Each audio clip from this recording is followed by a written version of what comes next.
தமிழ் தாய் வாழ்த்து. இப்போ ரீசெண்டாக வந்துன்னா இந்த கான்ட்ரவர்சி வந்து ஃபர்ஸ்ட் வந்துன்னா தமிழ் தாய் வாழ்த்து தான் பாடணும்.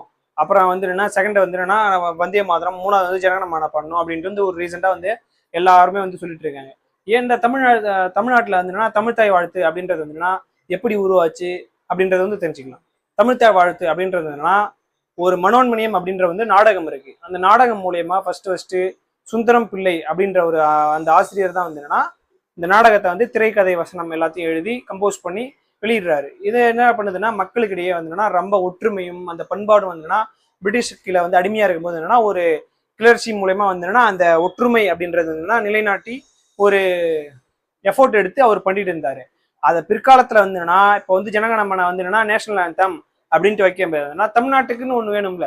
அப்போ வந்துன்னா இந்த சாங் எடுத்து இது நல்லா அப்ப அந்த 1891 வந்து என்னன்னா நல்ல ஒரு இம்பாக்டா இருந்தது. இதே நம்ம வந்து தமிழ் தாய் தான் நம்ம வந்துன்னா அதை கடைபிடிப்போம் அப்படின்றது வந்துன்னா நம்ம தமிழ்நாடு அரசு தமிழ் தாய் வாழ்த்து அப்படின்றது வந்துன்னா ஃபிக்ஸ் பண்ணி இப்போ நம்ம ஃபாலோ பண்ணிட்டு இருக்கோம்.